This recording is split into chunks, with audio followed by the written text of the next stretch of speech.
You're listening to Real Crime, the Movie Sleuth podcast. Oh yes, oh yes, oh yes, we are here and we are smothered in onions. Again. Every week. Again. Dear Lord, we are so happy to be here to do another episode of Real Crime, the internet's most wonderful and ominous movie podcast there is. The most infamous. Dear Lord, What the? please help us have a good show tonight. Yes, this is Real Crime. Amen. Yes. Amen. Thank you, Lord.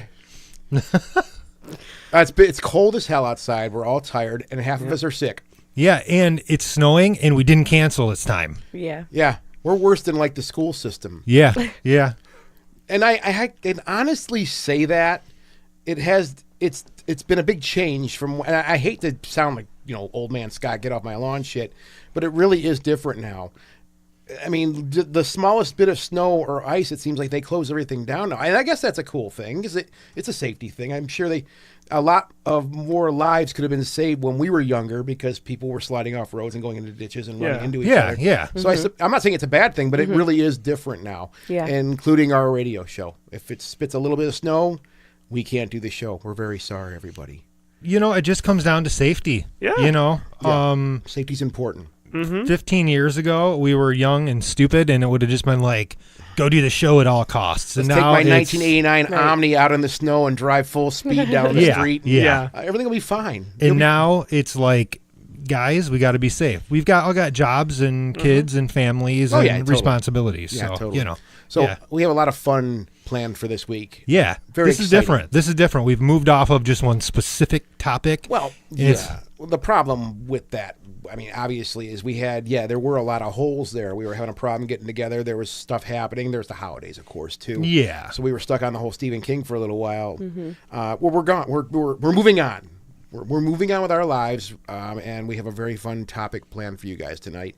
However, though, the most important part of the show is upon us. Yes, our sponsors. Yes. First thing we got to do is mention Let's our make sponsors. some money. Yeah. Number one, Flint Institute of Arts, as usual. We love them. We love them very, very much. I have a drone flying over there all the time now just so I can watch the Flint Institute of Arts. So I know everything that's going on. You don't need to be paranoid. We just lost that sponsorship. Yep. Sorry. Sorry. And, of course, Sellerman's. Yes. We all love Sellerman's. Oh, what a wonderful place. Yeah. Oh, okay, I don't want to keep riffing on, but man, I think last time I was They here. fulfill my fantasies. Yeah, their new Boogeyman, I think they're still serving it, the Boogeyman Stout. I think I mentioned that before. If you haven't had that, you're a loser. You're just a loser.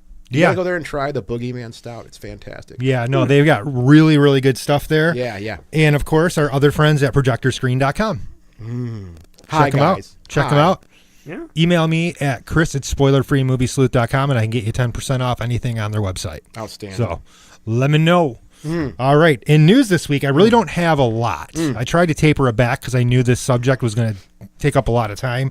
So first bit of news we just reported on is Funcom, in partnership with Legendary Pictures, they're developing an open world video game for Dune. I heard about that. That's pretty cool. Yeah, that's going to be really, really cool. That is going to be super cool. You don't sound excited. No, I mean that. Yeah. I'm just calmly expressing my excitement because that is going to be pretty awesome. Yeah. Yes, it will. Yeah. And then my friend Adam Robitel, who directed The Taking of Deborah Logan and Escape Room, he actually announced on his page yesterday that Escape Room actually made a lot of money, and he's just been given the green light to make a sequel. Oh, yeah. Congratulations. Yeah. So pretty exciting stuff for him. Cool. I initially met him when I started the site years and years and years ago, and he's having great success as a director. Good for him. Yep. Nice. Cool. Very cool stuff.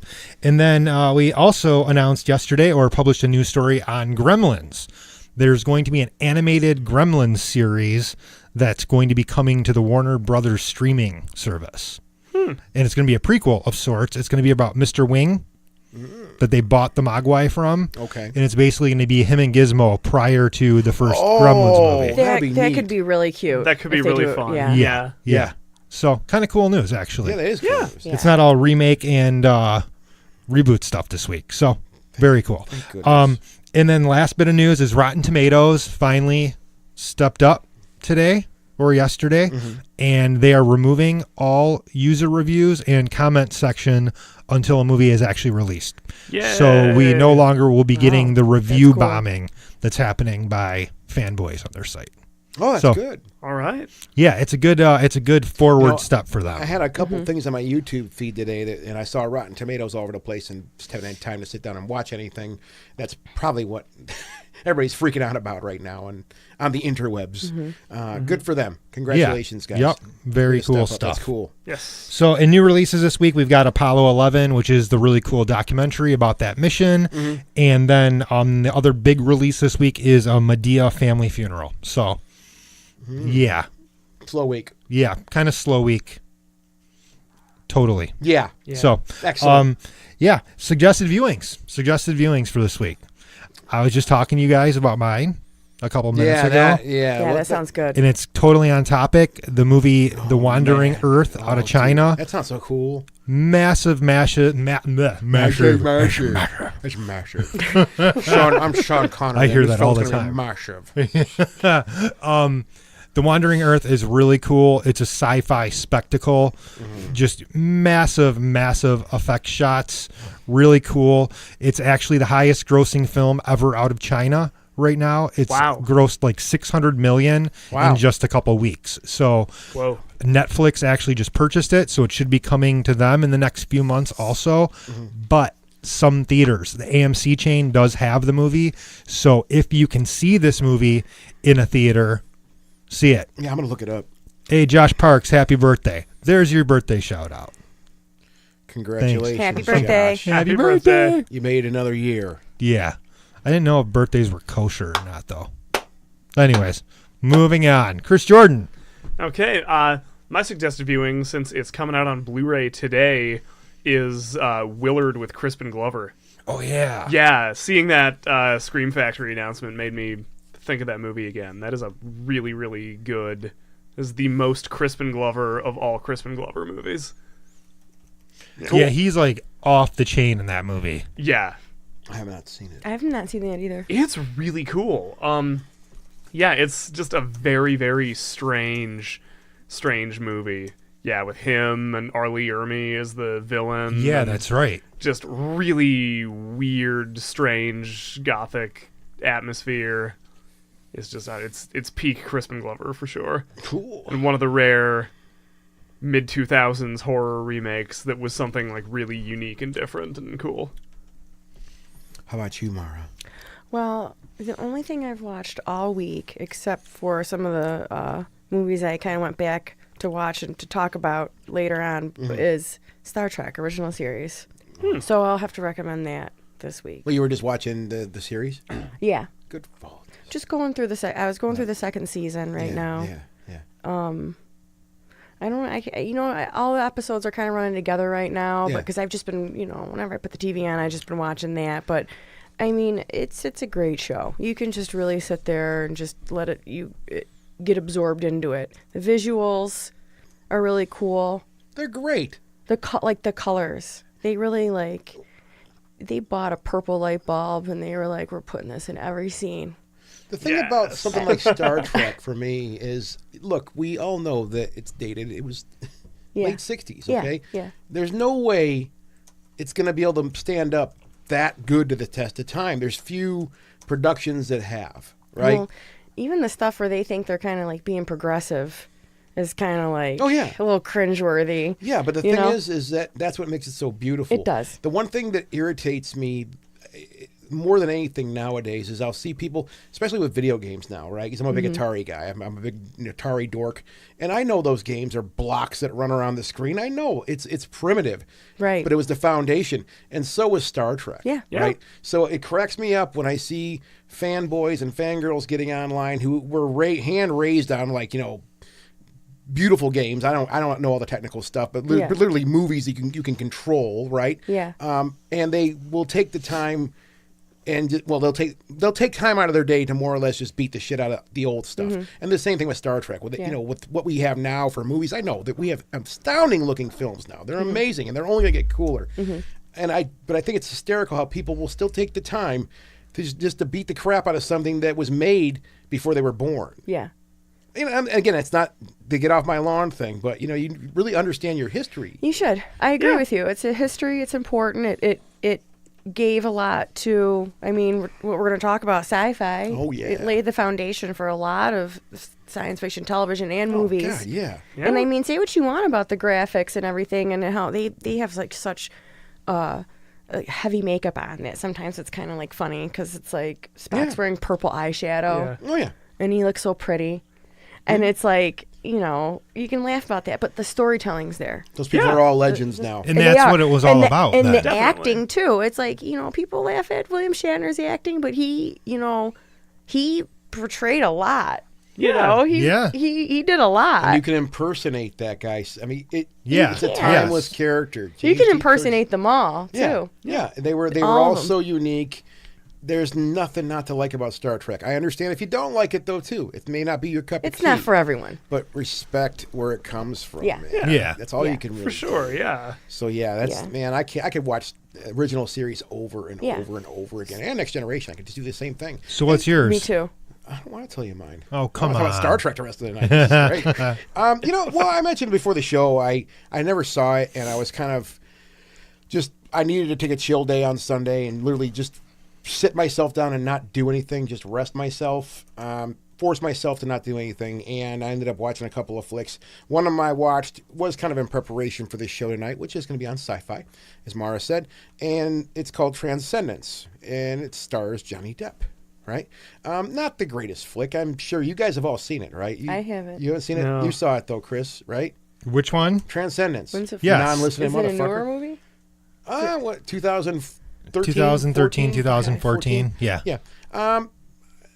It's, you know, you did say it right. It's like Lawnmower Man Light, kind of. It is. It's, you know, basically man becoming one with the computer. Yeah. You know, I liked what, Lawnmower Man. but you got to see the metamorphosis of what the system that he was building. Yeah. You got to see the metamorphosis of how it was, you know, on a more fundamental level, you got to see kind of how it was built up and what it became and what it could have become too. I couldn't help myself, and maybe I swallowed the pill a long time ago, I don't know, but I couldn't help myself thinking like, man, you guys should have just let this go. It would have been sweet. The whole world, everybody would have been healed. We all would have been super people. But the idea was like, we can't let this happen. We can't let the machine take Right. over. I get that. But at the same time, and that's why I thought it was a pretty good movie, because I found myself sympathizing with the villain, so to say, going, man, you know, I kind of get That's this cool. idea. Yeah. So I that's think interesting. it wasn't an amazing film by any means, but, you know, I think a lot of great sci-fi, and I know we've talked about this before, and we'll talk about it again tonight. Some of my favorite sci-fi is the stuff that isn't bombastic. Right. It isn't stuff that's effects laden and craziness and all this stuff. It's stuff that just makes you think about stuff. And that's what Transcendence did for me. It made me think about an idea kind of in depth. Going, man, what if I was in that situation? And I think that to me, go ahead, Chris, what were you going to say? No, I just said okay. Oh, okay. I think to me that's the point of sci-fi. I'd like to think that's what, when a person's writing a sci-fi story, a book, a film, whatever it may be, they're doing it to really make your mind work. That's why I love Star Trek so much, especially Next Generation, because the Next Generation got really nerdy, and it got you thinking about a lot of weird subjects, not only technical subjects, but moral and ethical ideas Totally. too, Yeah. right? So that's the future sometimes, and I think a lot of people who write sci-fi and these ideas, I've seen ideas that were written down 20 years ago, and they are here now, right? Definitely. So forward thinking, but also maybe foreboding too. Like maybe we should think about what we're doing here, right? Right, yeah. So that's kind of my thought process with this. But yeah, we're talking about sci-fi tonight. So I don't know if we just want to throw the baton around all night long like we normally do. Yeah, I think a lot of us are going to cross swords on this one too, because there's probably going to be a Probably, lot yeah. that Cross you know, streams. cross streams, yeah. Cross streams, okay. Don't cross the street. No, I want to cross swords. Quack, Chris, quack, quack, oh, quack. gross. Feels Chris, so good. you're disgusting. Okay. Different type of show now. Yeah, it is. So the first one I want to throw out there, this is a very important one to me because as much as, you know, like Star Wars is sci-fi, but it's more fantasy, so I really don't want to get into those too much. But We that beat was the one shit that, out of and them, we too. beat the shit out of them. Yeah. I grew up with Star Wars, but there was another movie that affected me almost just as much as Star Wars, and I think this is a very important science fiction film across the board. It's been remade numerous times. It was released in 1964. It's called Robinson Crusoe on Mars. Has anybody seen this? No. I never I'm not. actually have. I've I remember always kind seeing of the original wanted to. one when I was This younger. it's basically, you've all seen Enemy Mine, Oh, yeah. correct? Oh, So yeah. this is the precursor to Enemy Mine. It's the same movie, basically, which yeah. Enemy Mine with Dennis Quaid and Louis Gossett Jr. Man, is what a phenomenal flick. too. But Zombies. Sorry. yes.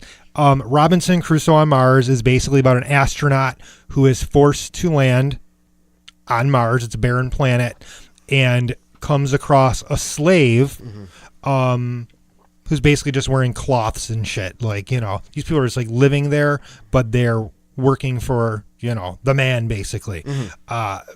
It's the same basic story as Enemy Mine.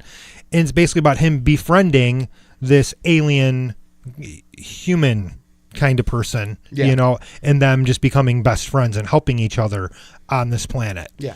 Very similar to Enemy Mine. Very similar. The effects for the time are great.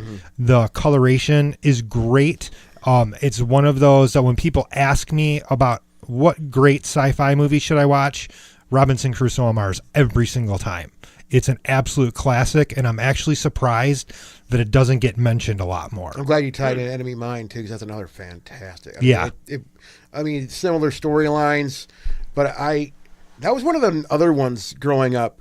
Somehow, Enemy Mine ended up on a video cassette in my house. Somehow, somebody in my family decided to record that Bootlegged movie. it off HBO. Yeah, off HBO. Nice. And I ended up just watching it like over and over again. Which I think is what got me into that weird thing I have with movies now, where when I find a movie that I'm just falling in love with, I have to watch it over and over again. And it's not just because I like watching it, it's because I want to understand it more and more, right? Right. Yeah. Amber screams and yells at me about this. You don't have the same thing over and over again. I borrowed Hereditary from you, for example, Chris. Yeah. And I watched that no less than 12 or 13 times.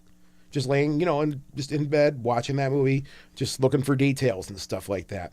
And Enemy Mine was one of those ones that just kind of fell into that. I fell down a rabbit hole with that movie. If you haven't seen that, Marno, God. I haven't seen it. Oh, it's fan. And same with Robinson Crusoe on Mars. They're both Again, they're equally the same exact basic Yeah. story, other than in Enemy Mine, they're at war with each other, and they have to help each other. Yeah, yeah. Whereas in Robinson Crusoe, it's more or less like it's a force of necessity for them to befriend each other. Oh, yeah. So, Chris, Jay, your turn.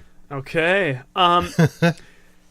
So you mentioned, Scott, the whole kind of like philosophical aspect of Star Trek when we were kind Yeah. of talking about that. That's like, those tend to be my favorite sci-fi films, are the kind of really philosophical, when you mentioned that, and then the whole thing about like sci-fi kind of foreshadowing technology that comes to exist. Yeah. Both of those things just made me think about one that I was probably going to mention later in the show that I know we all really love. That's Ex Machina.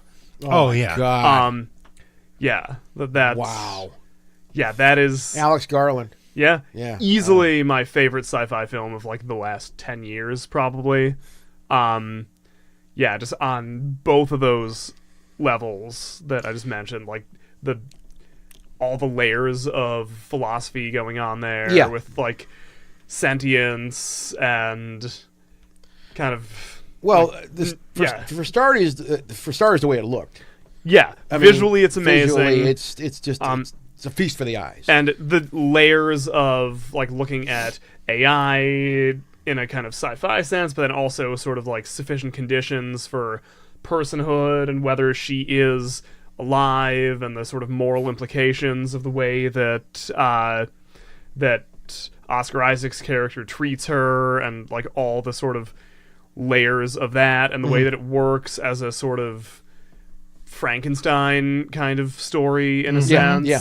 And then also the way that, like, even just a few years later, we're kind of already seeing that happen with like how plausible the technology of it was. Right. Yeah. That like there's that AI Sophia who really exists, who looks exactly like Ava in a way that's really kind of Uncanny. disconcerting. Yeah. And Okay. makes me wonder, like, did the people who created her watch that movie? Did they think about it, really? 'Cause- Yeah, well, I mean, I think sci-fi that keep driving that point.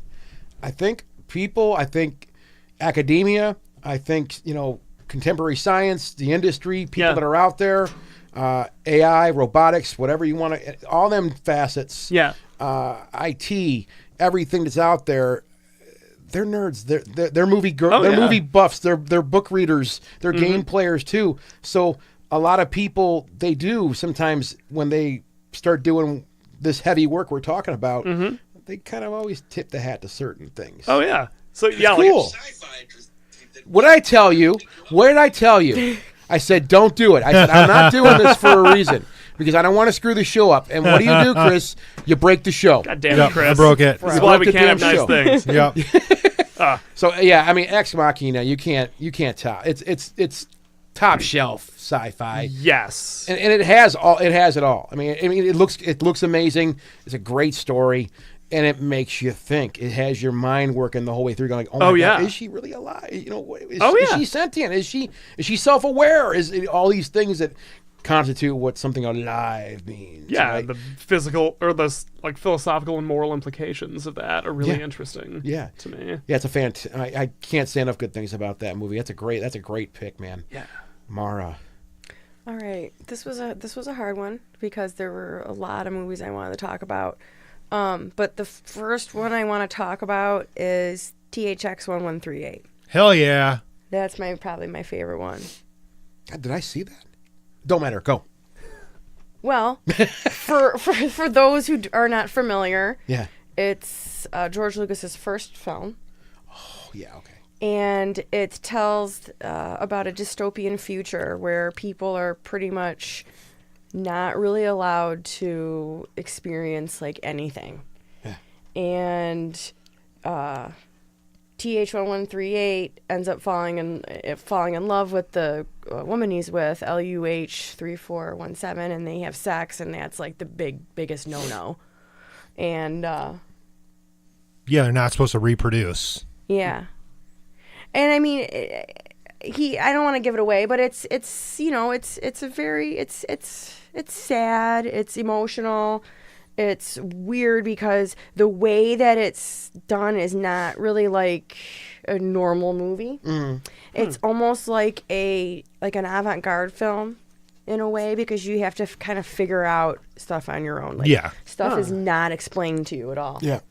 It's just like it is what it is. It plays out. There's even a lot of things that like you question later when you watch it, and after you've seen it a couple times, Yeah. like it's just it's not a part of it. It's not important, I guess. It's just like it is what it is.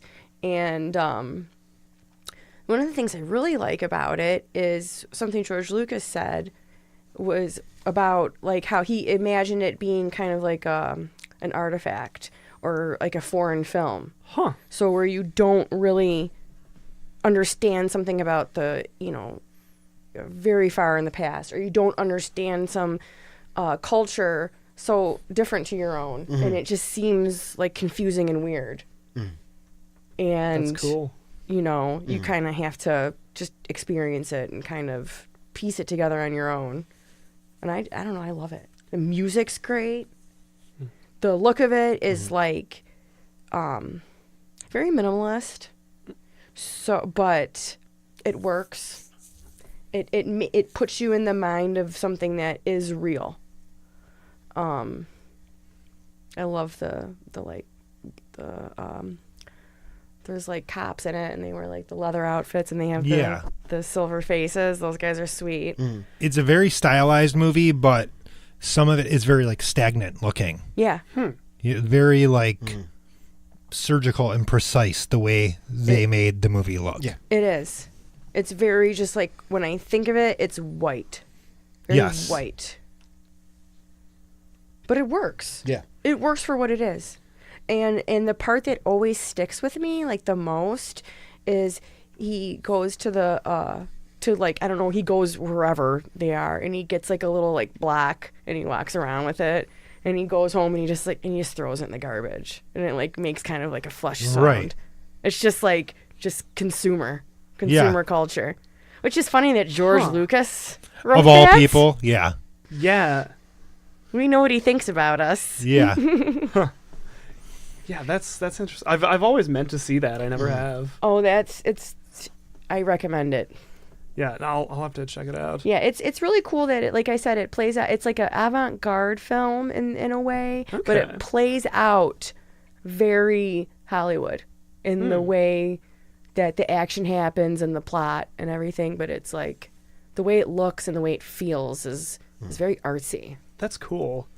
And I know that's another one that George Lucas later on. Yeah, and he added did. CG. Is the original cut available on any disc format, or is it just kind of relegated to VHS and such? I that's something I was gonna look into because I realized that I have the special edition with the CGI stuff in the end. Okay. But I don't know if that's available somewhere. That'd be I wish, because I didn't even remember what it looked like when I watched it without the CGI. It's a cool flick, and it's pretty advanced for being a first directorial effort, too. It really is. Yeah. It's really good. A lot of crazy themes going on in there. So what you got for us, Lambert? I remember reading this book in high school and then seeing the movie not too long after, and that was Fahrenheit 451. Okay. This is, and when I was making this list up, my little list up, this is with the same mindset that I've been kind of just driving home since we started the show. This was one of those stories, and the movie's all right. It's not a great movie. The book's fantastic, and I think they transposed the ideas, which I'm happy they did. Do you guys has anybody ever read the book or seen the movie? No, I I'm ashamed to say I never have. No, it's fine. I've read I mean, the book. I have not seen the movie. and, and it's been, I'm spotty because it's been a long time, but I remember seeing, when I saw this name, I'm like, oh, that really got my brain working when I was a kid. And yeah, the idea is this time in the future where people can kind of just do whatever the hell they want. It's a pretty free society, right? However, and Chris, correct me if I'm wrong with any of this, you can't read books. You're not allowed to read books. Yeah, You're not allowed to have any literature whatsoever of anything. And then really the world, and that's part of the themes you hear in the story, especially in the movie too, is, well, hey, we can do whatever we want. We can drive our cars as fast as we want. We can party. We can do anything we want. We have cures for everything now. What's it matter? We don't need to have art. We don't need to be thinking about things. We don't need to have our minds exercised. We can just do whatever the hell we want. It's a fun life, right? And you find that, no, it's not fun. It's a horrible life. And there are actual, within the story, you find out there are sects. I don't want to call them cults, but groups. Yeah, that they're are like on the outskirts. factions. Yeah, that literally have taken a book and made it into them. They are this book. This is who they are. And these people, the ones that are kind of carrying the torch for this idea. And that's kind of like a really broad stroke. The whole idea, though, is it makes you think, like, especially in today's day and age, where it seems like, no, that's not the case. We're inundated with so many things. Literally, this still blows my mind to this day. I have this stupid little thing in my hand and I find myself doing it all day. Like today, I was eating my lentil soup. I was bragging about I made my homemade lentil soup. I'm like, I'm having my lentil soup, and I'm being stupid at work, and my buddy's like, what the hell's a lentil, by the way? I'm like, that's a good question. I have no friggin' idea. Well, let's look at our phones. We'll find out right away. And we did. It's a seed. It's great. We find all this cool stuff out. It's wonderful. So we're in an age where we have all this stuff in front of us, right? We have all this stuff in front of us, but it seems like, to me at least, and I'm struggling with this too, I have all this stuff in front of me, all this stuff I can take in. It's overwhelming. Yeah. You have freedom of choice now. To the point where, Netflix is great. Amber will yell at me. She's like, you go to watch Netflix and you watch the Netflix menu for 2 hours. Yeah. You can't settle on anything. Yeah. Drives me crazy. So I don't know if that's, Fahrenheit 451 is a different idea where it's like, no, there's nothing there. But to me, it was foreboding too. Like, man, what if we reach a point as a society where we are just so saturated with media, with games and music and movies and books, where we just got to I already feel overwhelmed. We just have to shut the valve off at some point. I don't know. But this is just one of those cool stories. You know, it's a cool movie. I enjoyed it. It's a fun movie to watch. But it just got my brain working. It just got me thinking about things, and it's one of those ones that it'll always be stuck in my craw. It's a great story. Great sci-fi, that's what it should do. Exactly. Yeah. Right. Exactly. You know, That's my it whole should make point. you think. Should make you think. Exactly. Yeah. That's Yeah. my whole point. Chris, come on, hurry up. Let's go. All right, Let's get I'm on gonna with it. actually I'm gonna go with a newer one, Okay. which is Interstellar, Ooh, yeah. which I know we've touched on this a few times. Go right ahead. I'm not I gonna think- say yeah. I can't say enough about this movie. But Yeah. That's why I'm going to shut up. I think this movie represents so many different aspects of sci-fi. You know, first off, the whole end of the world thing. You know, the planet's running out of food. Everybody's basically starving. All these people have died.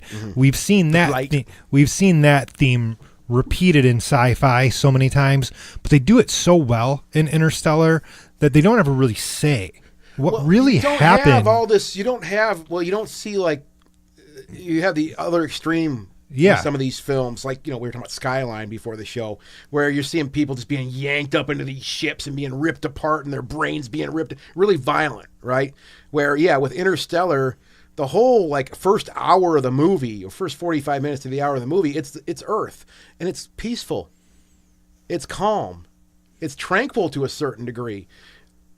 But you're being told about all this horrible shit that's going on. People are starving and dying. Well, and all the crops are going away. It's right? that thing that we've always said about horror, that sometimes letting your mind wander a little bit and kind of try to think about what actually happened versus being shown what happened. I love that mysterious beautiful, angle of Interstellar. Yeah. But then when we get away from the planet finally to the more expedition portion of the film, it becomes more like hard sci-fi, right? Yeah. And then we get the whole end sequence, which kind of gets the more like cerebral part of, the whole Tesseract thing. It's a great movie across the board, and it's so multi-layered.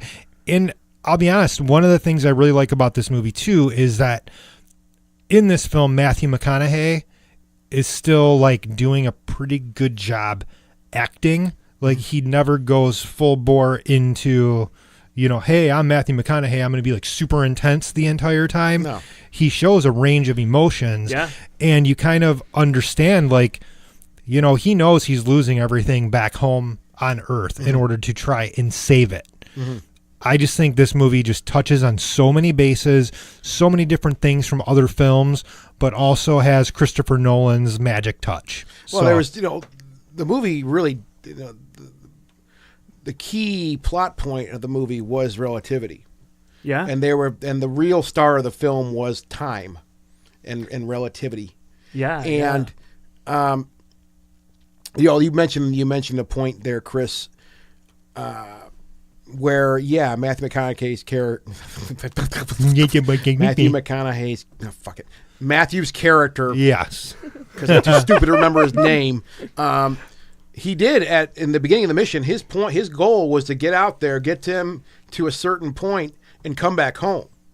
That was part of the story. Yeah. But then they not to go too far into the story, but they went down to the one planet, and that's where they had the problems. The engine they hit a tidal wave basically picked them up. And they were stuck. In relativity, what was an hour for them was 7 years. Yeah. 7 years on planet Earth. So you're dealing with that, and what has me still blown away about this movie, what mystifies me the most, is the scenes where they're in space, because, and I mean, I've watched all the bonus material, I've dug into this so deep, and they did a really great job with this idea of the crafts that they were using, especially the one they were flying in. Was really just pieced together.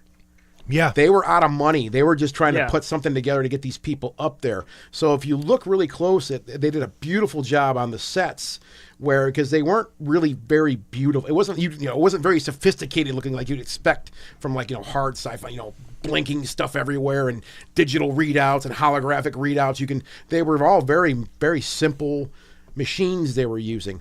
And that took me down this, what mystifies me the most is just this idea.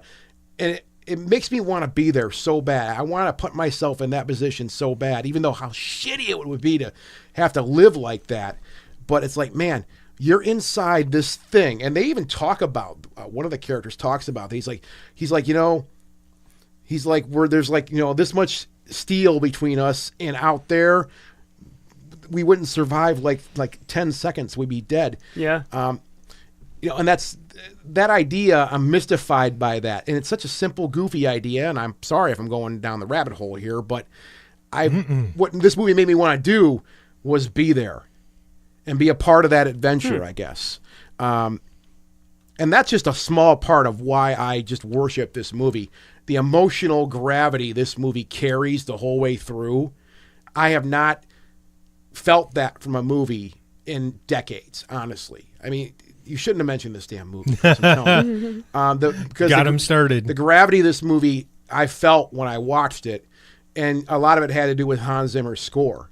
And we've talked about score that. is fabulous. It is, yeah. The score is one of my all-time favorite movie scores now because of just how it backdrops the film and how it don't seem to fit, but it fits absolutely perfect once you kind of start seeing this story play out. And it's another one of those ones where you have to just, I talk about it again, I have watched this movie and watched this movie. I've watched this a lot, too. And it's one of those ones where, I mean, I really mean this. You hear this from, you see something new. You fucking do, man. And there's shit that I've seen in that movie. I'm like, oh my God, that's what and I jump up and down, and Amber's like, what are you freaking out about now? You've watched the movie like 50 times in a row. You I'm like, jackass. Still trying to figure it out. It's that dense. It's that dense. It's that there's so many layers there. It's hard to keep up with it, man. Sorry, I'm going to shut up now. All right, Chris Jordan, we'll let you go next. Okay. Did you have any? I'm sorry, hard thing Chris to follow. Jordan. I didn't. I'm Is there fine. anything you wanted to say? No, about it's this movie? okay. I'm good. All right, sorry about that. Okay. right. Okay, show over. Yeah, that's what else can you say about sci-fi, really? So another kind of, in a sense, superficially similar, but thematically or stylistically or whatever, very different kind of long space voyage movie that I really like, that I think is often kind of misunderstood, is Sunshine, Danny Boyle's movie. I've not seen that. I'm embarrassed I haven't seen that one. Oh, I I've heard love it's so Sunshine. Have you seen I Sunshine? have not seen that one. It's really good. Where, the plot on its face Is implausible. is really silly, because it's like they don't explain. They figured out the science, but they don't talk about it in the movie, which is stupid. But yeah, the idea is like the sun is slowly dying, and so like this team of astronauts is going to effectively like restart the chemical reaction inside the sun because the Earth is slowly freezing to death. And that is an incredibly silly premise, and a lot of people just kind of write it off because just on its face that premise is really implausible.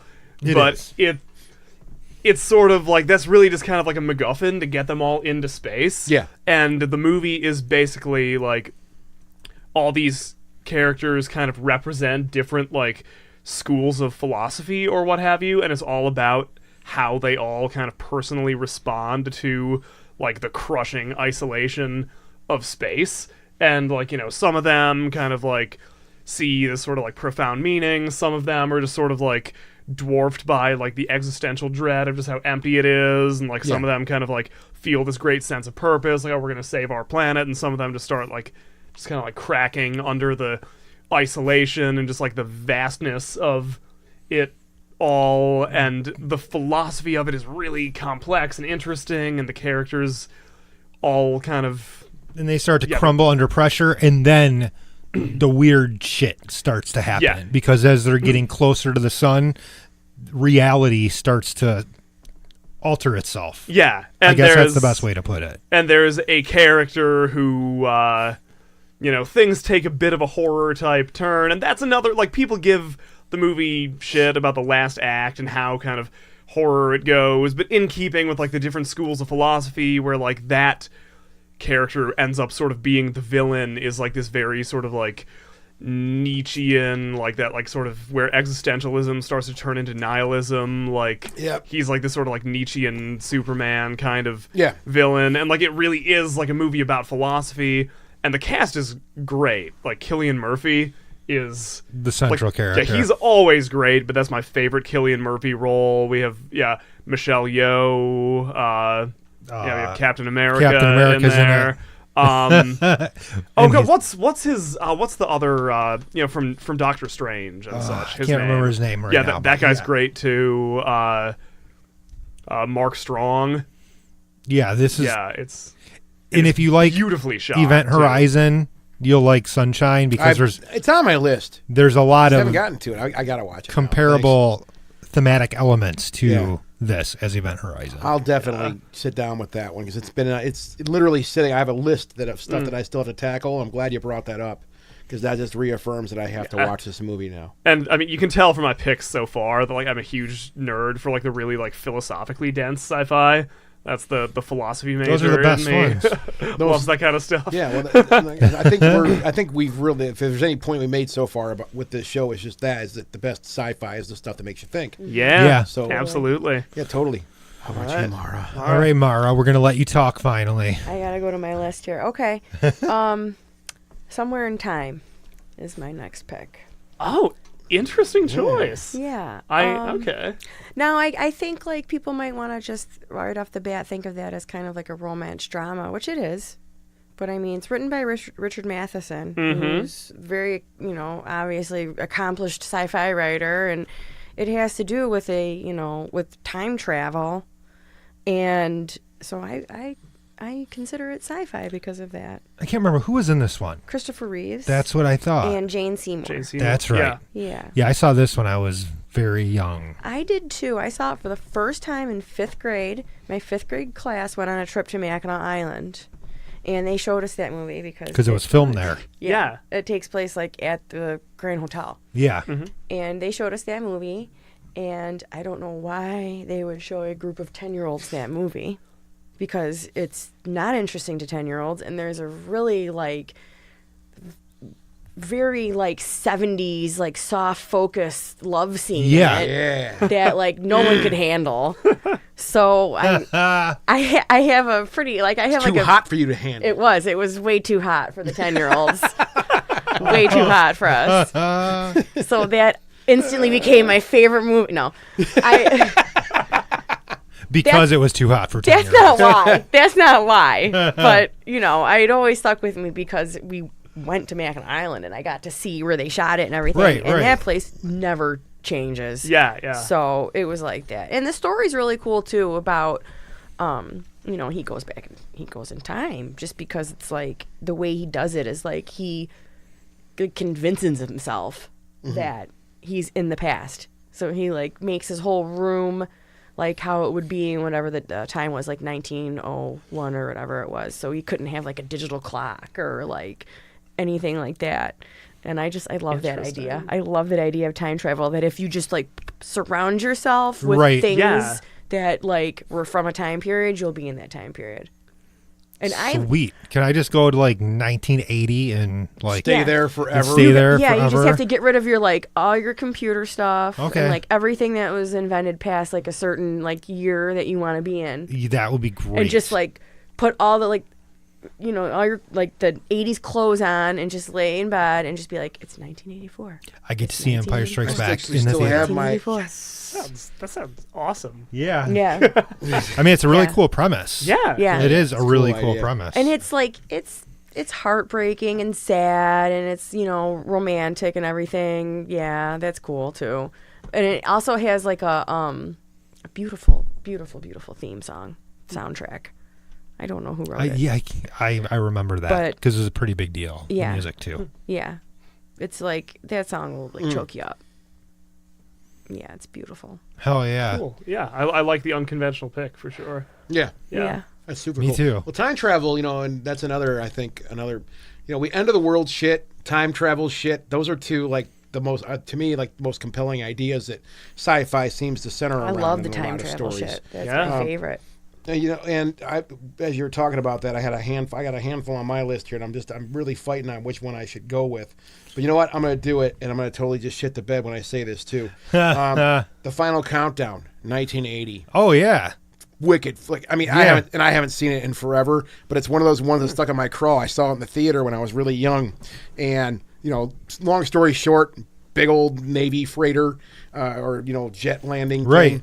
Which that's what I remember about that movie being so cool is you got like the camera work they did. They really showed like even to the point where when these things landed, they showed like the belay things that come and they grab the jets so they don't fall off the side. Right. You saw a lot of really cool detail with these jets landing on this jet. What do you call that thing? It's An aircraft carrier. aircraft carrier. Yay. But yeah, there was a lot of really cool detail with that. But long story short, I mean, really, this is a story about an aircraft carrier that somehow goes through some type of portal and ends up back right before Pearl Harbor. Ooh, yeah. And that's their thing. Like they know history, Uh-huh. and they're like, oh, once they realize like what's happened, they're like, we could prevent this from happening. Mm. And I don't want to fuck it up because it's a really cool flick. People need to go see it, I think. But that's a premise, another weird premise idea right there. And that to me, it's not it's not a technically insane film. It's got some really great flight sequences, some really good camera work, like I said. But it's not, a feast for the eyes when it comes to like just, special effects. No, because it's still very 80s, Very obviously. primitive, but it's a really cool premise. The idea. That's a good premise. Yeah, so it's definitely one to check out. It's a great Hell film. yeah. Cool. Your turn, Chris. My turn. I'm going to go with another one that kind of changed everything, which is going to be The Matrix. Oh, yeah. Yeah. I mean, what do I really have to say about this movie other than it was a game changer? Why? Because nobody had really, a lot of those premises hadn't been really touched on too much in cinema. Had they? No, I agree. They really weren't. My thing with The Matrix, when it came out, I mean, it did seem to like just change people's. Well, you know what? That speaks for itself right there. When that movie came out, everybody around me who saw it was like, I'm like, fuck The Matrix. I mean, I said this. I'm like, I was very anti like trend whatever back then. If it was popular, I didn't want to see it because I was stupid. So I was like, everybody's watching it. I ain't gonna watch it. And that's what I would say to people. Like, dude, I don't need to see that. They're like, dude, you don't understand, man. You don't understand. You got to see The Matrix. I'm like, what the fuck's The Matrix? Dude, it's The Matrix. You got to check it out. I mean, it was like this kind of crap I heard from people. So on your point, Chris, I mean, I just think at the time it was something new, and it mixed the action with the sci-fi. Action was really cool. And the dual tiered story of the whole thing that we're living in one reality when really reality is this totally horrific nightmare that's run by robots, that we basically created, and they took over the planet and they're using us for fuel for the most part. Correct? Yeah. Yeah. It's such a huge premise. And they took all that and they squeezed it down into what is one of the biggest mainstream movies of all time. Oh, yeah. That doesn't happen very often. A lot of those ideas behind that movie, you would think people would be like, oh, that's like too much to think about. Well, that slow-mo stuff they did. Yeah. I mean, you see that in every damn movie. Oh, the bullet time? When was the original Matrix? 1999? I think it was 97. 97? It was, 97 or 98, I think. Okay, I mean, and you still see that same type of shit in movies today where, the bullet flies at them and they bend back really slow and the bullet slows down so they don't get hit by the bullet. 99. Right? Oh, okay. 99. Thank you. Yeah, right. Yeah. Don't ever doubt me again. But yeah, that movie really, I think, we talked about this a while ago. We did a whole show. I thought we did a whole show on The Matrix. No, this was touched on at one point. Because I remember taking and sitting down on a weekend and watching them all. Yeah. And this is like maybe a year ago. I finally watched them. Wow. No kidding. For You're real. behind I've only the ever seen times. the first one. I watched them all. And I they don't were know why. great. I really liked it. They were great. There was not a thing. I mean, they were fantastic movies.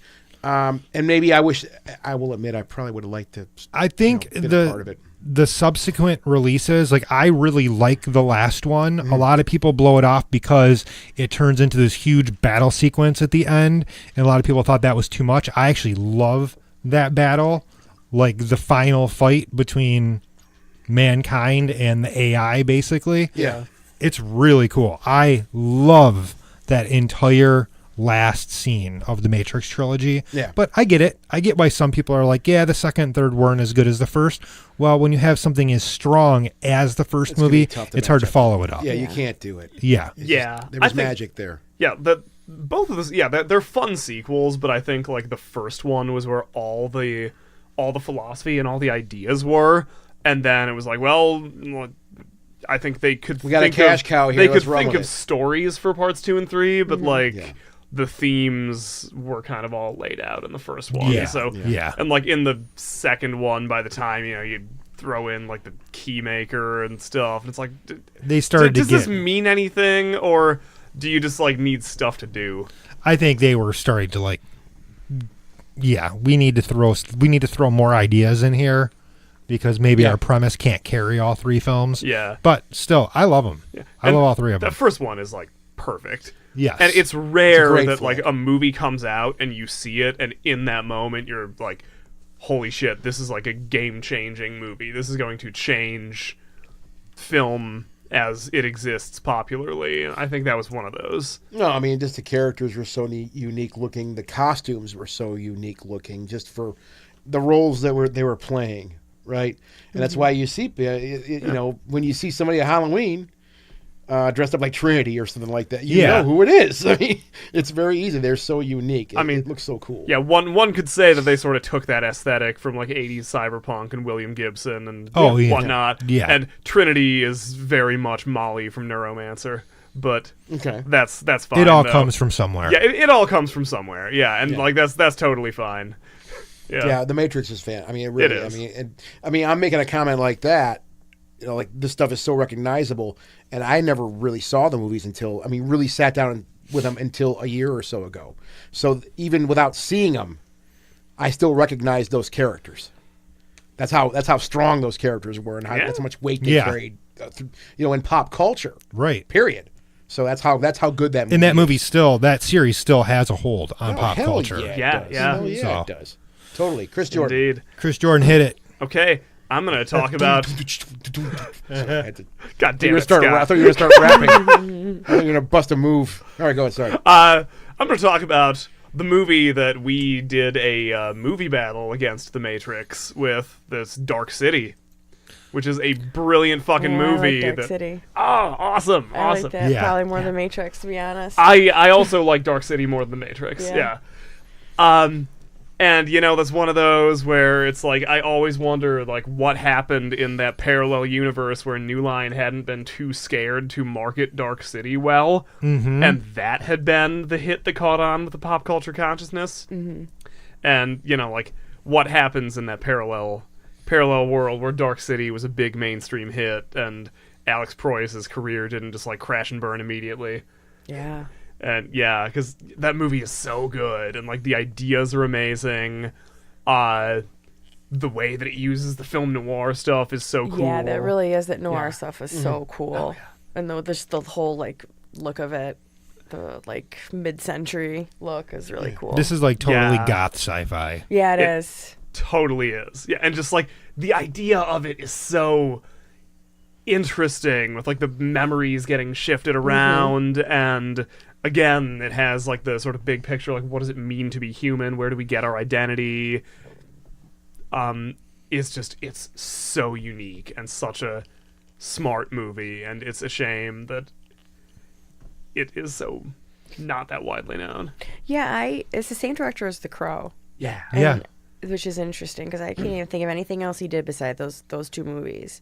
But I saw that at the theater when it came out. I don't even know how. I think it was just I was of the age where I was like, just need to get out of the house. I'll see anything. Dark City, whatever. And I just was like watching it, like confused the whole time. Like, what am I watching? What is going on? What is this movie? Yeah.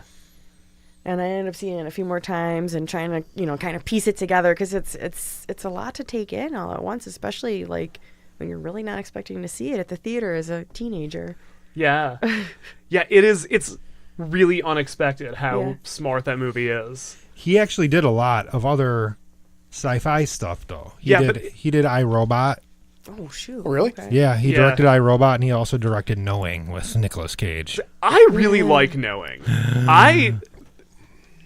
It's goofy. It's goofy, but it's good. Like, at its core, there's a good Yeah. story there. The thing with Knowing and iRobot is that they should be such different movies if he had freedom to make them. Because that's like, Dark City was his thing, where it's like The Crow was a huge hit, and he had carte blanche to do whatever, and he made Dark City, and it was great. But New Line thought that it was too weird, so they didn't market it, and it was a huge bomb. And he basically, that just tanked his reputation. He's like, oh, you directed a movie that flopped at the box office. Right. And so then he had, even though that movie's fucking brilliant, he had, no clout to do what he wanted after that. So iRobot got turned into a Will Smith vehicle, which, I don't know. iRobot's fine. It's fun. It's a fun movie, but it's, it's not the great Philip K. Dick movie that it should be. No. And then Knowing is, a great concept, and I really like that movie, but it's silly.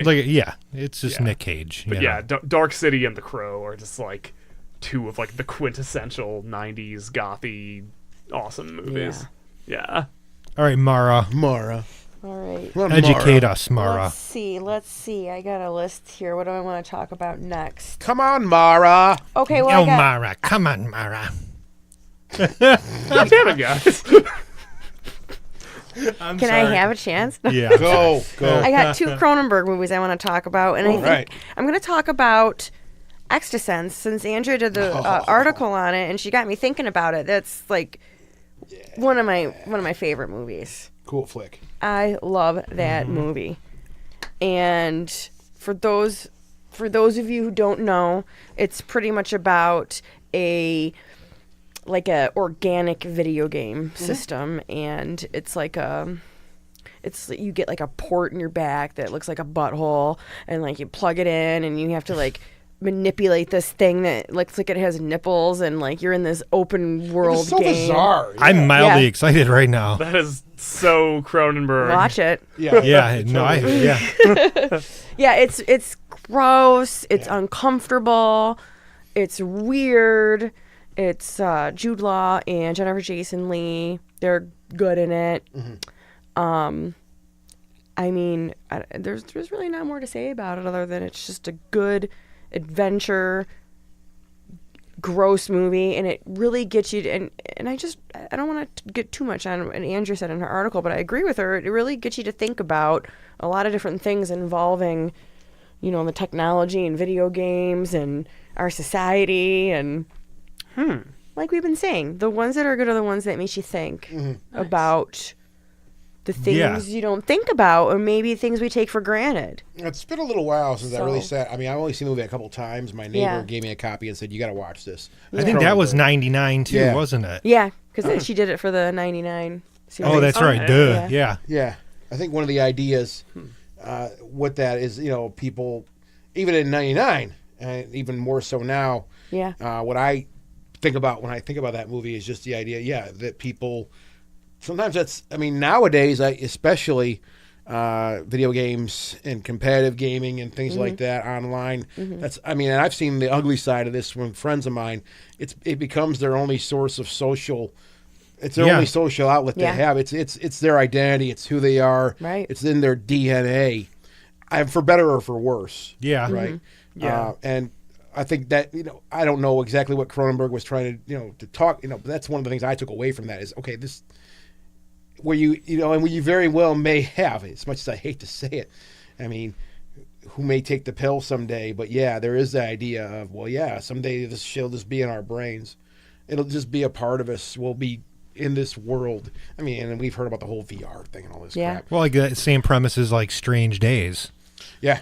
Which Andrew just gave me a Blu-ray copy of. I cannot wait to watch it this weekend. But yeah, that same thing with, you're so connected to You had another one. Yeah, I'm a sorry. virtual world. Sorry about that. Yeah, but go ahead, Mara. I'm sorry. You had a second one too, right? I do, but we can go around again. I can talk about it. No, just throw out your other one. Yeah, well, while we're Throw it talking out there. Cronenberg. Yeah, hell yeah. Okay, The Fly is my other one. Oh, One yeah. of my favorite movies of all time. Yeah. Oh yeah. On that's a very just another. I really like gross movies. So if there's like gross scenes, I really like it. I love where he's picking his teeth out in the mirror and he's like, oh, very interesting, and Yeah, that version was really nauseating. oh yeah, it was. Yeah. Of The Very, Fly. yeah. There's a lot of really hard things to watch. There is. That's what I really like that though. The whole movie is pretty hard to watch. I mean, it's sad because, he starts off he's very like idealistic and, starting off his relationship with Gina Davis and Yeah. it seems like really promising and everything and He's a scientist. they're hitting it off and she's got to watch him go through all this shit. It's like, Mm-hmm. God. Yeah, Brundlefly is pretty effing gross. Yeah. But what you see great though, effects. Great. Yeah. Oh, yeah. what you see, and that's the story is this person knowing what. I don't. Maybe I'm wrong, but Brundlefly. Anyways, Dude. knowing what.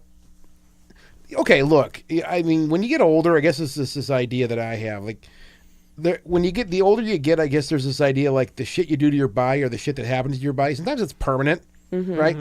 And to me, like this idea of what he was going through, it's like, do you have it? This is like you're not gonna be better. Yeah. You're not coming back Yeah. from this. You're not coming Yeah. back from this. Yeah. However, he's maintaining this pose as a scientist and documenting Yeah. everything, and trying to understand how like the whole scene where, and that's one of the cool things. Like they show the eating scene, but they don't show him eat. Like they show like the sounds. Yeah. You hear the sounds. Yeah. But it's him. This is how I eat. So knowing that he's going to be going. This isn't going to end well, right? He's still a scientist, still documenting, and I thought that was kind of a cool idea with that story. Yeah.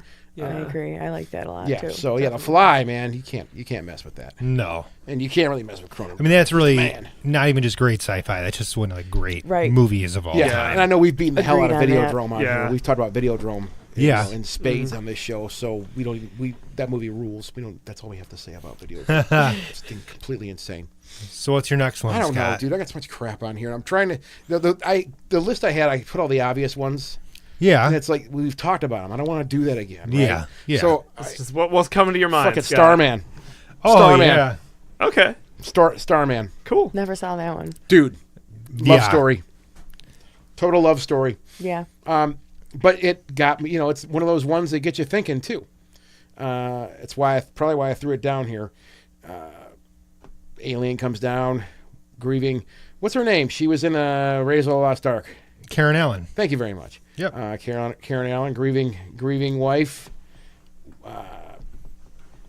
Long story short, an alien comes down and somehow it's able to genetically get a piece of his hair, her dead husband's hair.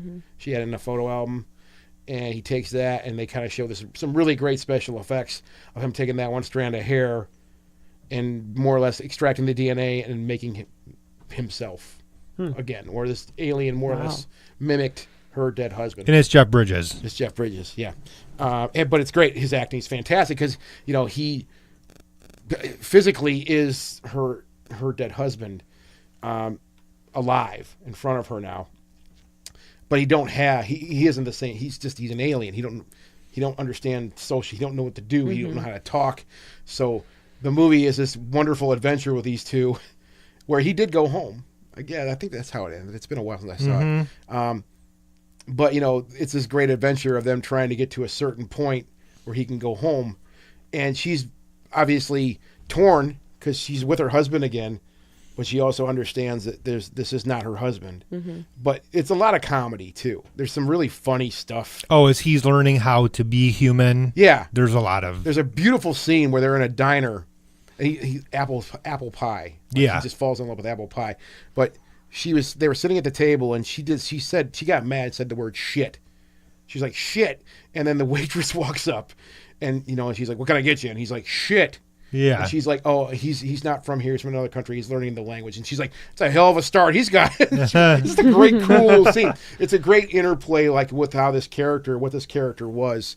And it's just one of those ones from, one of my childhood films I used to watch over and over again too. Really great, kind of cool, soft, gooey love story too. But really interesting at the same time where, like, if you're put in a situation like this, like that movie Transcendence I mentioned, same type of weird thing happened with that too.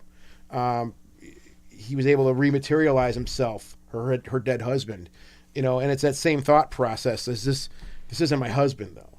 He's dead. This isn't my loved one. They're dead. Right. Which is another interesting thing I see in sci-fi is these ideas where, well, we have technology now. We can make you better. Black Mirror. There's an episode of Black Mirror where you see that happen. Yeah. Super interesting how they were able to make that work. Let it brew. I love that shit. But after a while, she realized this isn't my husband. Yeah. Right. Oh yeah, I remember the that Black episode. Mirror with Domhnall Gleeson. Yeah. Let it brew. Let it brew. Pour the stuff in there or whatever. So that's another weird thought thing too. It's sci-fi, making you think these cool ideas. Starman was one of those ones. It's a cool flick. It's it's not the greatest one, but I really it's very enjoyed it. 80s. It's a very 80s. Very flick. very 80s. Yeah, good movie though. Chris, what's your lame? I'm going to throw out one of the all-time classics, Total Recall.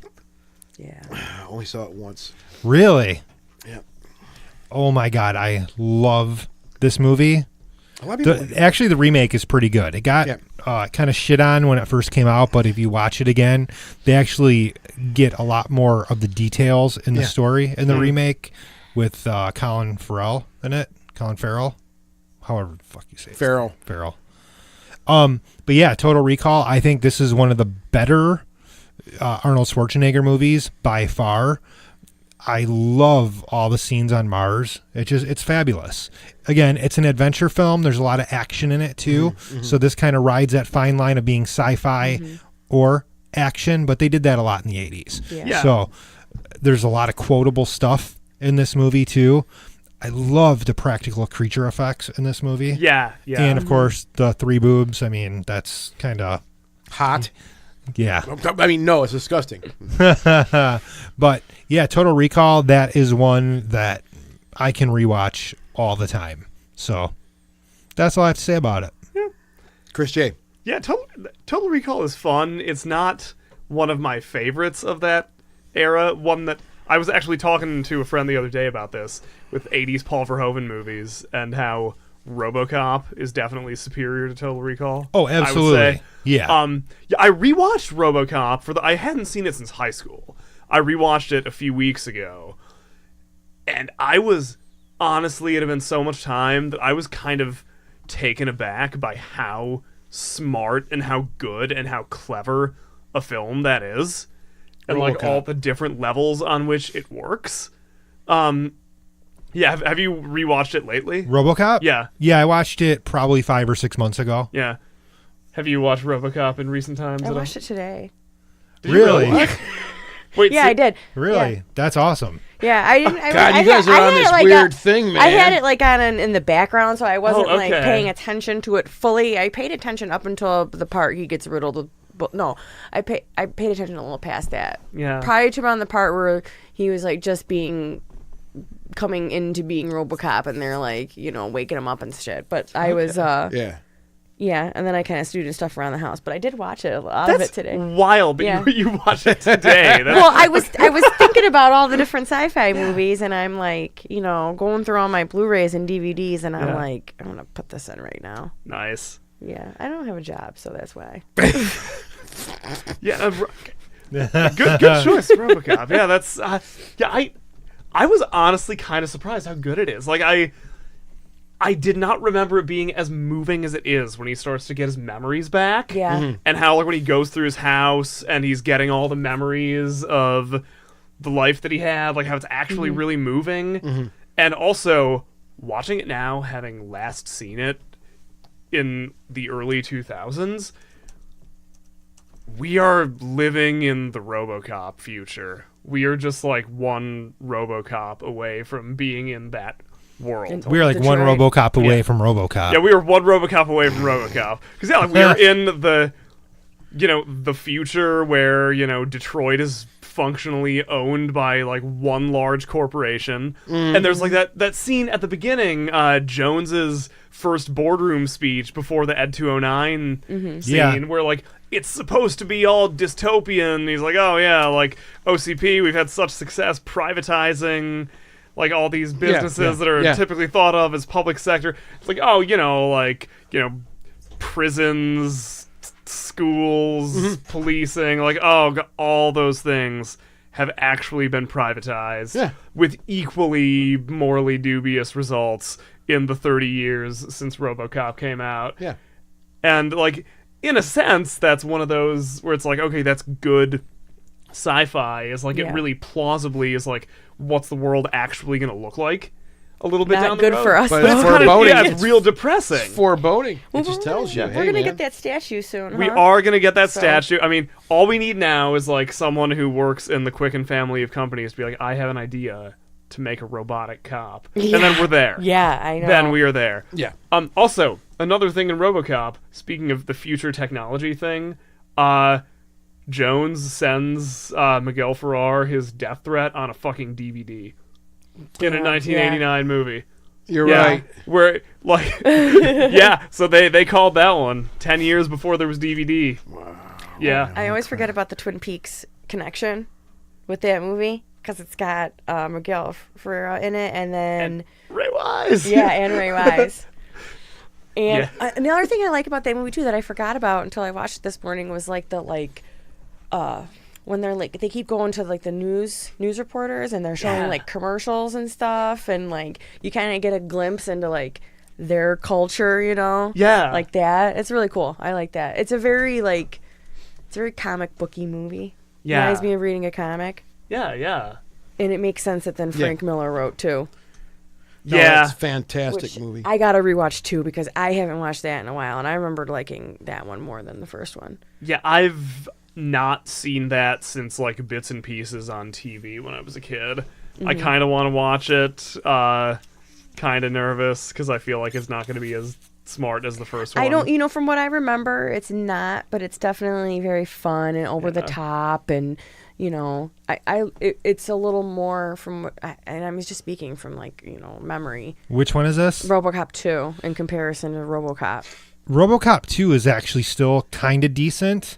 Not as good as the first. It's still pretty brutal, but RoboCop 3 is when it really kind of goes, meh. Yeah, RoboCop 3 I know I saw it, but I don't remember any of it. I remember thinking it wasn't that good. Well, I think RoboCop 3, that's when they changed it, the guy playing RoboCop. Yeah. It was the dude from Thinner that played him. Oh, really? And and this is the one, I think, when RoboCop got wings. So, yeah. Yeah. I was just he got saying wings. that I liked 2 better than the first one. I haven't watched it in a long time. It's been so long as I've seen too. But I remember liking 2 better. Interesting. Yeah. I don't think it was quite as brutal as the first one. Because the first one is a hard watch, for sure. It is. that toe, it's- that toxic thing. Oh, that dude. Oh, yeah. Man, that's tough to watch still to this day. Oh yeah. God, it's tough to watch. Get off me, Yeah. man! That's crazy. No, that was like the makeup work they did on that, the prosthetics, whatever they used. Yeah. Oh, it was freaking. It was nasty. Well, yeah. If you want some like insane, over the top shit, get Paul Verhoeven in there. Oh, yeah. Yeah. Mara, He makes some crazy stuff. It's your turn, Mara. All right. Come on, Let's see what I got on my big list here. Mara. Tons of stuff. All right, I'm gonna say one that's gonna make everyone fly through the roof right now. Okay. Oh shit. Escape from L.A. All right. From L.A. Yeah. Yeah. Interesting. Yeah, I've tried to watch Escape from New York like 3 times and I've fallen asleep. Really? Yeah. Blasphemy. Escape from L.A. Blasphemer. I have seen this movie multiple times. Love this movie. Love it. And I saw it, but like, it's funny because I saw it like when it came out in the 90s, and Me I too. like didn't even was a know huge about deal. Escape in New York because Oh, I was- really? yeah. I don't know. That wasn't a movie that like my dad liked or my mom liked, Okay. so it wasn't around in my house. So I was like, "What's this? This has a good soundtrack that they're selling to the kids." It had like, I don't know, Deftones on it or something, and It did. a bunch of other metal and rock bands, and I went and saw that at the theater, and I had a great time. And I still watch it every now and again, and I really enjoy it. I think it's hilarious because it kind of reproduces so much from Escape from New York. The only thing that I wish they had kind of done with Escape from LA is change it up a little bit. Yeah, and instead of just sending him into another place where he's got to, I could totally see that, and because like I've said, I've seen most of Escape from New York, and as I saw it, I'm like, oh, okay, now I know why they did all that. Okay, this movie falls into that like sequel trap. But when I saw it, I didn't know. I just liked it. I mean, the look of the two movies are really, really different. Yeah, they are. Well, because you had so much time between them, Yeah. too. This is the one when he rides the surfboard, though. Yes. Yeah. Hell Oh, yeah. yes, it is. Yep. I remember we were watching that movie in the theater, and I'm like, no. I thought that was cool. But Yeah. I was a dumb kid. That's all right. It's a good back flick. then. There's nothing wrong What with year, that. What year was Yeah. that? I must have been. 96. Yep. I was a teen. How much time do we have, Chris? We got like 15 minutes still. Okay, cool. Yeah, we got a little bit of time left. Can I throw one out there? Yeah. 10 Cloverfield Lane. Ooh. I love that movie. Nice. Yeah, it's really love that good. movie. Did you see it, Mark? I haven't seen it. I like it better than Cloverfield, and I sure as hell like I it better than the haven't seen Cloverfield Cloverfield Paradox. Did anybody see the Cloverfield Paradox yet? I did not. That was the one that came out. It was a really great marketing thing. The Super Bowl last year. Yeah, Super Bowl just happened this year. The one last year. Yep. They released it out of nowhere. The Cloverfield Paradox came out right after the Super Bowl. It was on Netflix for people to watch. Huh. So that was super exciting. Not nearly as good as 10 Cloverfield Lane. Personally, I think, in that universe they have going now, the Cloverfield universe, 10 Cloverfield Lane was where it was at. And It's a good movie. And again, pretty cool to watch. I mean, the majority of the film is just in an underground base. It's in a house, basically. Yeah. There's not some craziness. It's a total mind fuck, basically. And by the end of that thing, you're thinking, Dan Goodman is crazy. John Goodman. John Goodman. Yeah. Sorry. Dan Goodman. He's always gonna be Dan to me. Yeah. John Goodman. You thinking this guy's crazier than a shithouse rat? He's paranoid. He's got problems. Who has seen it in this basement? You've seen it. You've seen it. Okay. I don't know how you felt about it, but when I got to that point, I was like, he's crazy. This whole thing has been a mind fuck the whole way through.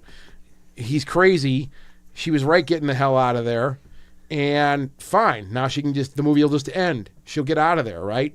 And it was just like one of them From Dusk Till Dawn plot twists or turns where you're like, what the fuck happened? What's going on here, right? What I love about this Man, what a movie cool is flick. it kind of gets that old, that Red Scare thing. Like, we're going to lock ourselves totally. away because we're Yeah. scared of what's on the outside. Yeah. And it's so claustrophobic. Yes. In the entire movie, you're just in this little teeny tiny underground bunker, and then That's the thing. It wasn't tiny. well, yeah, It but was you rather know, comfortable if you it looked was, around. yeah, it was built like a nice. house, right. They had food, they had shelter, they had running water, they had heat, they had everything they needed. It was relative. Yeah, I know it's claustrophobic. It really is. right. But if you think about it, Well, it's not a bad setup. it's claustrophobic when you may or may not be trapped down there with a crazy person. Exactly. And Exactly. and what I loved about it is like it messes with your expectations and your allegiances so much. Oh, dude, like yeah, watching totally. it like half a dozen times, I went back and forth. Like, okay,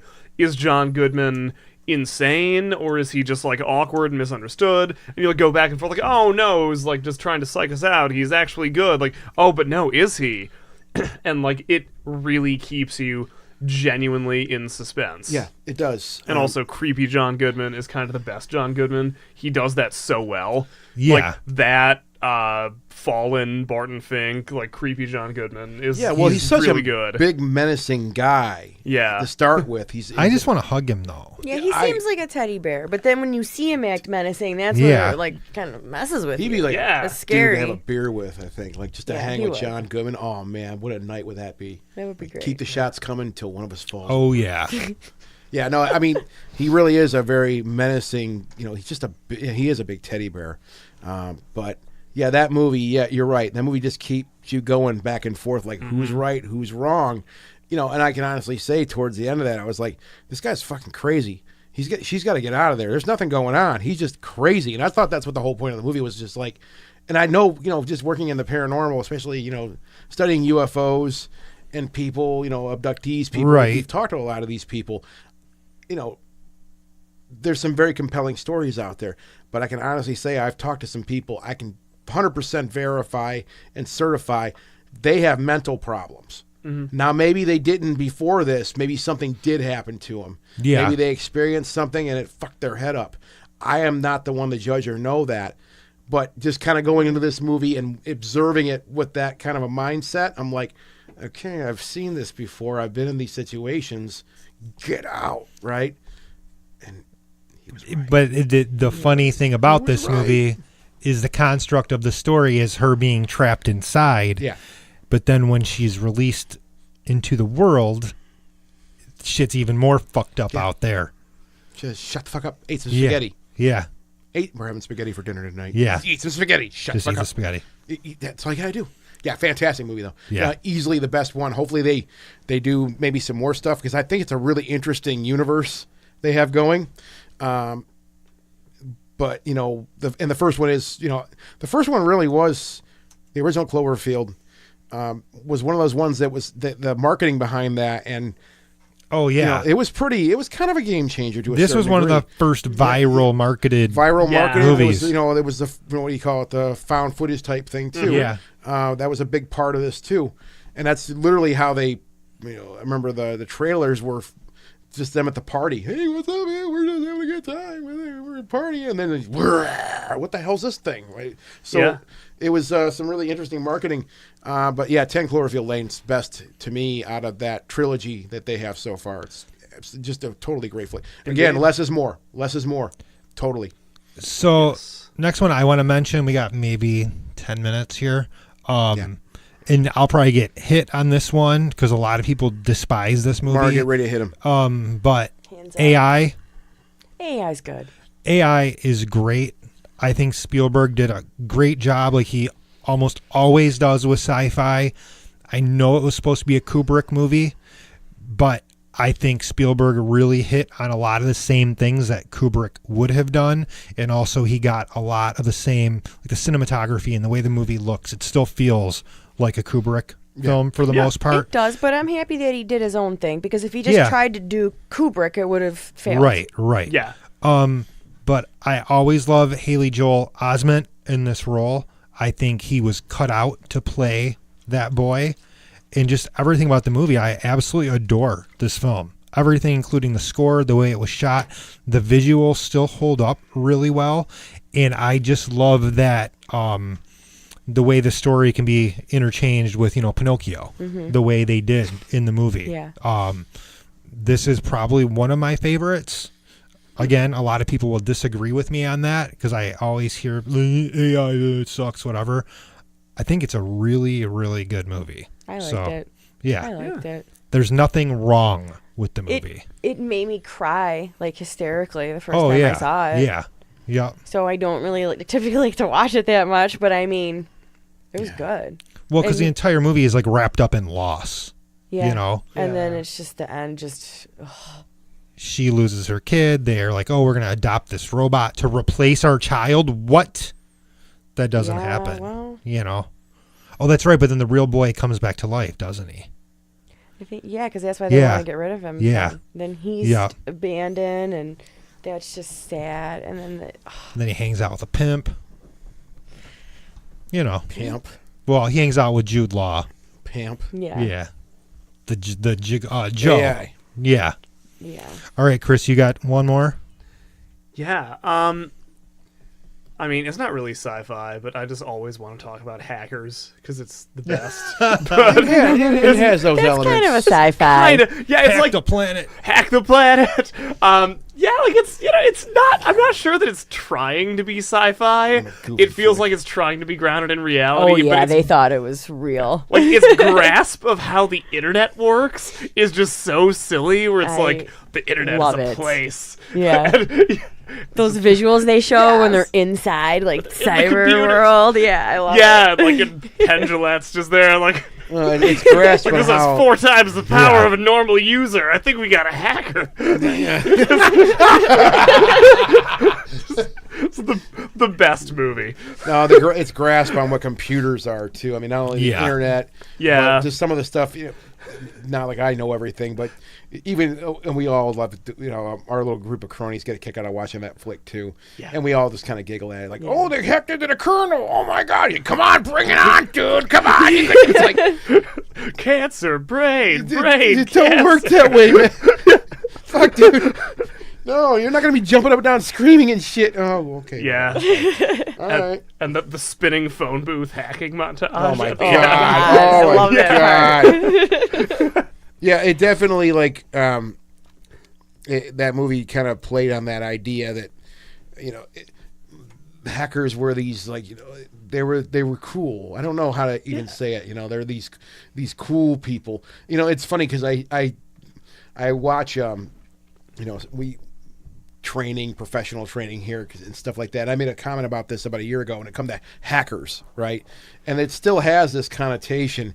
I was watching this one training video, and it had some slides, and they show their idea of what a hacker is, and they show this this guy hunched over at his desk, covered in tattoos, just covered in tattoos, right, all sleeved up. Was he hacking the planet? Yeah, and I'm like, his hair. He had a faux hawk too. He had a faux hawk also. Of course. Oh, perfect. Was it And this pink? wasn't made 5 years. I mean, this is pretty recent. They did this.